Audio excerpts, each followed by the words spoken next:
This is a follow-up to this video. Now, if you've seen Video Memories, you know of my history when it comes to recording televised Thomas and Friends content. There was my initial attempt in 1999, starting with Percy Runs Away. That tape was later taped over with nothing but static. I've shown that multiple times. There was my second attempt, starting with A Close Shave, that is incomplete for some reason. That I managed to save several Season 2 episodes, one Season 4, and a handful of Season 5. And of course, there's the Nick Jr. party from June 2005. It's still a shame I didn't capture that full marathon, but what can you do?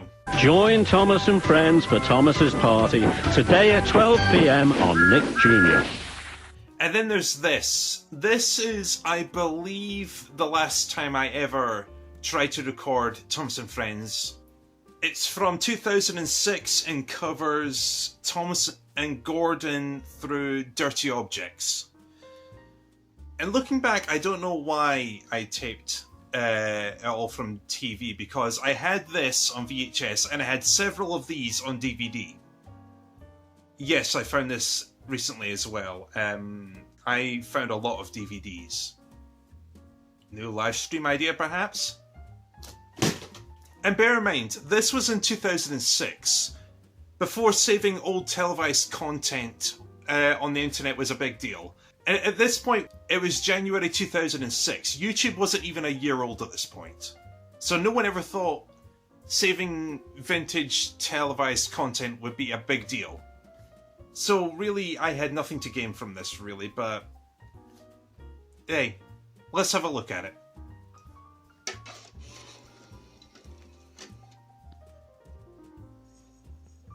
So here we are at the menu. Yeah, it looks like my plan was to have the Nick Jr. Classics logo play. You're watching Nick Jr. Classics. Coming up next is Thomas the Tank Engine. And then just record every episode I could. I mean, honestly, it's a 2-hour disc. I don't think I would have made it past Season 1. Yeah, it looks like we started on the 13th of January 2006. And then I got one almost every day. So chances are I recorded every episode on Sky Plus, and then just in case I missed it. Because it was Nick Jr. Classics, you would have only had like one episode per day. So yeah, I would have had to make do with what I had. I'm looking at the times. It looks like it was about 5 to 8 every night. Yeah, 5 to 8, and then it looks like I would, if I missed it, I would tape it when I would save it to DVD when I got back.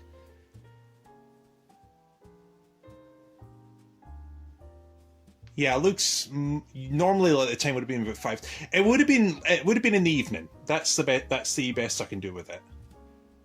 And I guess chances are, if I was watching something else, I would record it on Sky Plus and then come back to it and save it then.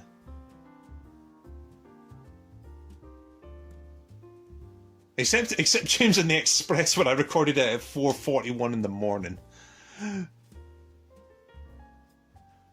I guess with these two, I missed the airing normally, so I just taped them one after another.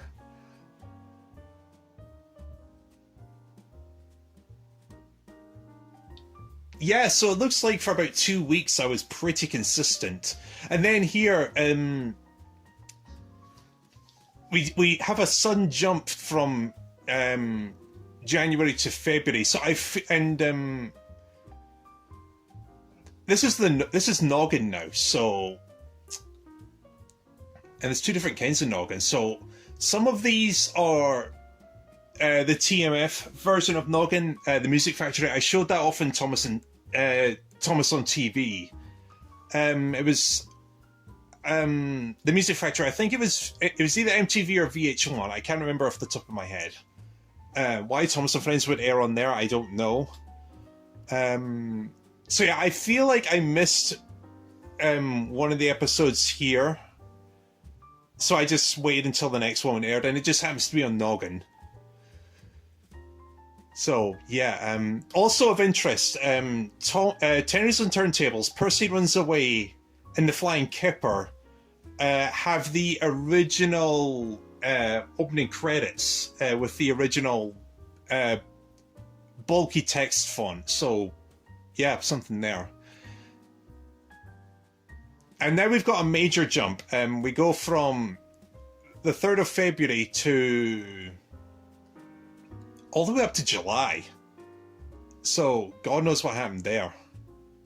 Did I really miss that many episodes? And then we're back to normal Nick Jr. and yeah, God knows what happened. So we go from constant Nick Jr. classics to two versions of Noggin. One of them was on Nick Jr. and I think this Percy Runs Away with Cole the Flying Kipper and Whistles and Sneezes. I think that was TMF. And yeah, then back to Nick Jr. and I'm pretty sure I didn't record anything after Dirty Objects. And even then, if I try and go to the next chapter, the disc won't even load it.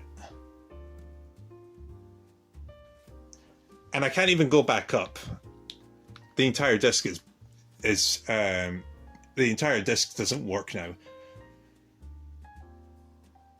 So yeah, that's how the menu looks. So a bit of backstory. My mother is getting new internet installed in her house, and in order to actually install it, wires have to go through my old bedroom.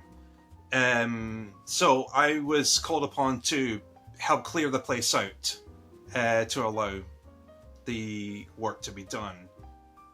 And honestly, I didn't think I'd find anything in there. But I did find a lot of DVDs, including some recordable stuff, including this Cartoon Network DVD and this thing. I didn't even know the DVDs were in there. They were hidden inside a box for a Dyson vacuum, I think. And then I noticed there was a faint word written on the disc that said Thomas. So naturally, I gathered up any DVD I could find. I took them home and checked them. And at that point, I had a moment where I was like, oh shit. Yeah, I had been looking for this DVD for over 10 years. I thought it was lost at this point. But there we go. And now came time to try and rip the disc and recover the footage. Oh boy, oh boy, oh boy. What I thought would be easy and would take maybe 15 minutes took multiple hours and was exceedingly frustrating. So my first attempt was to take the DVD into the standard DVD ripper I've been using since 2008. It has never failed me before. Most of the time, if I have used DVD footage, chances are I use that ripper. It's a Magic DVD ripper. It works perfectly, and I've used it for 15 years. So if I've used something in Video Memories or anything in Recordable Fridays, I've used Magic to rip the discs and get the footage I need. So it's more than capable. I set the thing to back up the data. It runs until about 85%, and then the disc it starts having trouble reading the disc, and then it eventually crashes. So I take the disc and give it a thorough cleaning. Dishwashing liquid and hot water. That always works. Standard stuff, really. I put the disc back in my laptop. I reboot Magic DVD Ripper, and I get the same result. It gets to almost the end, and then it stops working. So then I figured if I can't back up the data, I'll just rip it normally, episode by episode. My way of thinking is there's 23 episodes on the disc. I've ripped DVDs hundreds of times over the past 15 years, so this shouldn't be an issue. I checked the chapter listings, only 3 episodes have usable times. The rest of them are labelled as 0 minutes and 0 seconds, whatever. That means I can't rip them if they don't have a recognised time. So I picked the first episode I can find, which was Toby and the Stout Gentleman. It makes it maybe 10 seconds into the rip and then it just crashes. It can't read the disc. Oh, this was turning into a nightmare. My third idea was to put the disc into my DVD recorder and run it through the same capture cable I've been using since Recordable Fridays began. Anything that's in Recordable Fridays and almost anything that's in Video Memories has gone through that cable. So it's been 6 years and that cable has worked perfectly. And the DVD recorder kind of has. It's not a great player, but when it comes to collecting footage for Video Memories, Recordable Fridays, whatever, it does the job fine. I put the disc in the player and immediately it tells me the disc is incorrectly formatted and it can't be played on that machine. It made no sense to me, and at this point I'm starting to get really pissed off. That's 3 methods that normally work for DVDs, they don't work here. So at this point it's looking pretty bleak. I don't know what else I can do. So I gave it some time to think it over, and I have one more idea. About 6 months ago, when I decided to review Disney 57 in Video Memories, I bought an HDMI capture cable that can work on my PlayStation 5 and my PlayStation 4, so I can gather HDMI footage. So I figured if I hook it up to that, run it through OBS, maybe that'll work, because at least I know for a fact I knew that the DVD worked in my PS5. So I figured it's worth a shot at least. I hook everything up, hit record, hit play, and just prayed that everything would work. And the end result was pretty good. The first 19 episodes, Thomas and Gordon through The Flying Kipper, all recorded perfectly fine. Whistles and Sneezes almost made it. There was a few hiccups at the end. This is where the disc sustained the most amount of damage. Henry went home and taught Gordon and silly boys a lesson with a whistle and a sneeze. Toby and the Stout Gentleman was almost completely lost. The disc could not read that episode.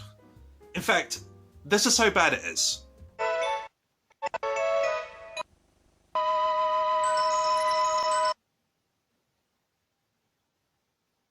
Spoil the next story.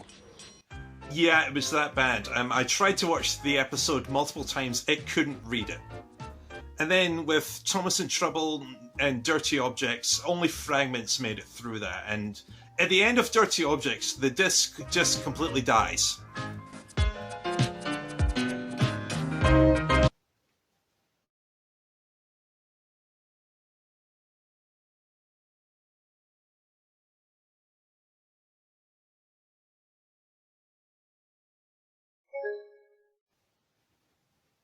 So yeah, there's a moral here. If you have physical media, especially DVD, protect it and take care of it as much as possible. Especially if it's something you recorded from TV. Because if it's like a retail DVD or Blu-ray, you can replace that easily. But if it's something you've taped from TV, you only have one copy of that. You're not going to be able to get another copy. So protect it as much as possible. So yeah, I gave the footage to Nathan. He and the TV Patrol are going to organise it and put it into their archive. And yeah, keep an eye on Nathan's Twitter account. If anything happens with the footage in terms of distribution and the ability to download it, it'll be on his Twitter account. And yeah, when the footage comes out, feel free to do with it whatever you wish. You have my permission for that. Alright, hopefully you found this entertaining. It's been a decade in the making. At least I was able to save most of the DVD, and yeah, stay tuned for Video Memories. We're going to look at some Bugs Bunny movies.